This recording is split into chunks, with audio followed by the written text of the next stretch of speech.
This video is sponsored by Microsoft PowerPoint.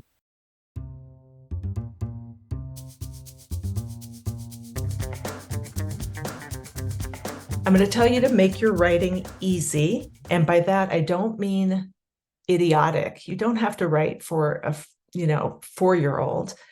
You just need to make sure that you don't make your reader struggle. You need to let them move smoothly through your writing. This is often not the case, particularly in business to business writing. Here are some of the lines. These are all real. Please don't read them. I'll read you a tidbit of it, but it's just terrible. Listen to this. Dynamic shifts in the continuously evolving markets, along with resource-intensive approval and validation requirements it's so awful. Do anything you can to avoid this. It doesn't help. It is an attempt to sound fancy or knowledgeable. It's a slog to get through.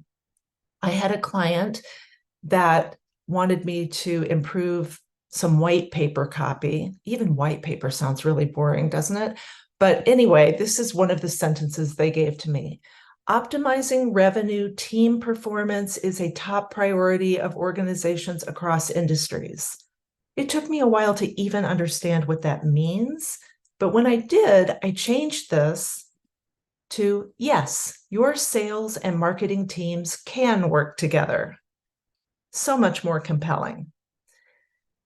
Something that can be confusing, it's kind of unusual, but dangling participles, you may have heard of them before, so I just thought I'd explain them. You're unlikely to commit this problem, but I'll make you aware of it. This is a dangling participle. Slowing down at a red light, my dog vomited. It makes it sound like the dog not only vomited, but was driving a car. Or ordering a pizza, my parole officer called. You can't tell whether the parole officer ordered the pizza or some other person. While taking a bath, the UPS man yelled, "Hello?" It would be much clearer to say, while I was taking a bath, I would even say, I heard the UPS man yell. So those are dangling. But I am also going to just suggest that starting a sentence with a participle like that is problematic for copywriting anyway, because check this out. This sentence begins with a participle, waiting for the subject of your sentence to show up. So all of that is going to apply to a subject you haven't even encountered yet, which is your reader. Waiting for this subject of your sentence to show up, your reader may feel confused.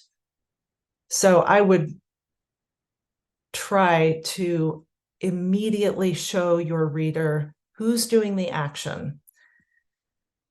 Otherwise, they're going to be like this. In general, I would just say, don't make your reader read anything twice. If you're reading your own writing and find that you have to reread it, chances are very good that your reader is probably going to bail. It's too difficult. One technique, I guess I'd say, or good practice, I'll call it, is parallel writing.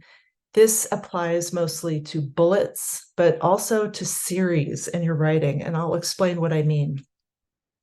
Let's say we have an insecticide and some things that we want to say. We'll call it bright side, and we want to let the world know these 3 things. Okay? If I make those bullets, dissolves bugs, organic, jasmine scent, the trouble is that these are 3 different parts of speech, right?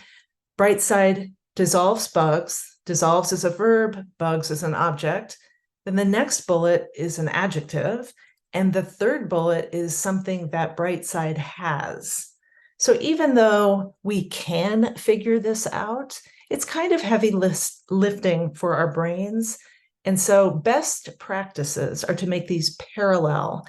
So you could make them all have a verb at the beginning. So maybe it's this and this. So maybe is organic, has a jasmine scent.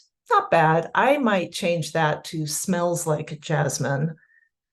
But anyway, these are all parallel. If I were going to put this into copy, I think I would put that first attribute up front because that's what's really extraordinary about it. Brightside doesn't just kill bugs, it dissolves them. And then I might relegate the other two adjectives. Each spritz is completely organic and leaves a pleasant jasmine scent. So I kind of abandoned the whole parallel structure because I thought it was kind of forced and awkward. And here's a solution that I came up with. Here's another situation. Let's say you have Sparky's cereal, and the things you want to say about that are crunchy, sweet, delicious. You could say Sparkies are crunchy, sweet, and delicious. That's parallel. It's also kind of weird. I don't want cereal that's sweet, maybe slightly sweet. But then, even though these are technically parallel, I think it's unbalanced. Sparkies are crunchy, slightly sweet. And then you have the problem where maybe they're slightly delicious. Maybe that word slightly appears to, it's supposed to apply to two words. So I would do this to this sentence because I think it really makes it parallel. Sparkies are lightly crunchy, slightly sweet, and perfectly delicious. I think that works better. So just keep parallel writing in mind, and it will be easier for your reader, and it could even make things more effective and powerful. Well, I hope you enjoyed this video. If you did, be sure to give it a like and subscribe to our channel. And for thousands more how-to articles and tutorials, visit our website, creativepro.com, and become a member today. Thanks for learning with us.